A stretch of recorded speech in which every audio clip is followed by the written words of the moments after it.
Alright, welcome back to another Throw with the Pros how-to video. In this video, we're going to be looking at app settings and support. A little bit more of a boring video, but important nonetheless. So settings and support are going to be these two buttons up here. We're going to start with settings. So this is the app settings page. As you unlock new features, a few other things will pop up here, but for most of the time, this is what this view is going to look like. So we'll just go section by section. The first section is the username. So everyone, when you start out, the username is user. You want to change that name, change it to my name. We'll make it Dylan.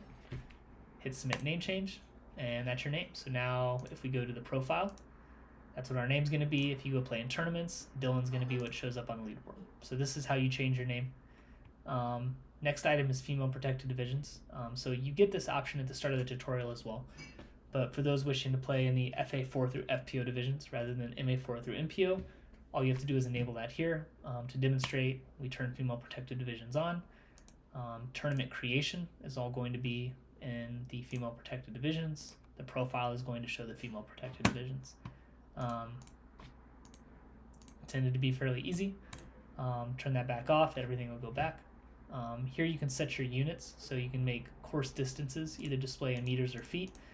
It will convert between them as well, based on how the course was set up. So if you set up a course in feet and then convert it to meters, it will do a conversion. And that's pretty much the gist of it. You can reset tutorials here, and that will reset all the tutorials in the app. I'm not going to do that because I don't want to go through them again.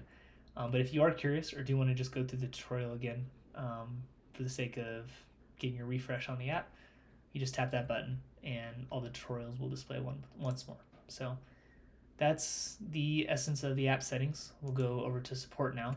So support, we've got a few options here.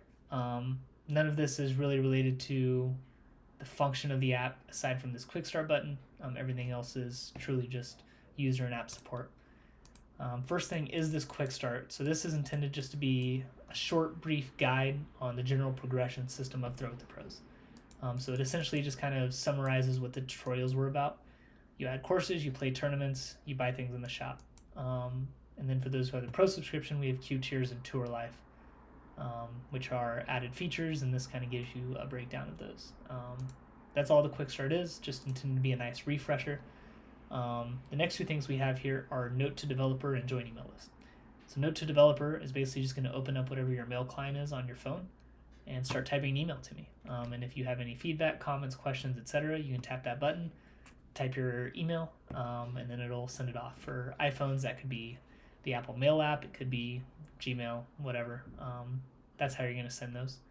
Join email list is essentially just going to type up an email also going to me that just says, I want to join the email list. And once I get that email, I'll copy and paste it into the group, and you'll receive email updates on future new features, events, etc. within Throw with the Pros.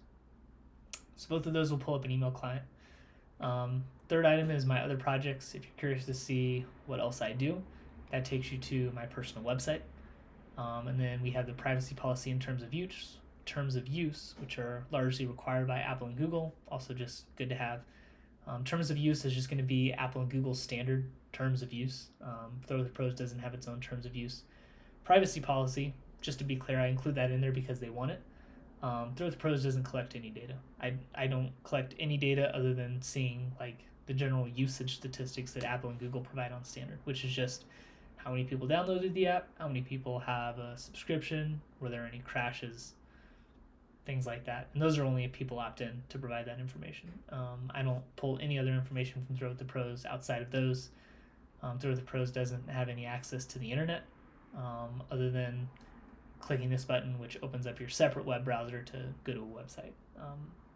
That's pretty much it. So those are included as a kind of a default, but don't think that the privacy policy means I'm collecting information, because I'm definitely not.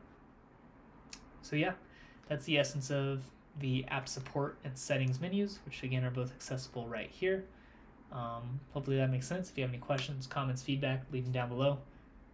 Other than that, thanks for watching, and we'll see you in the next one.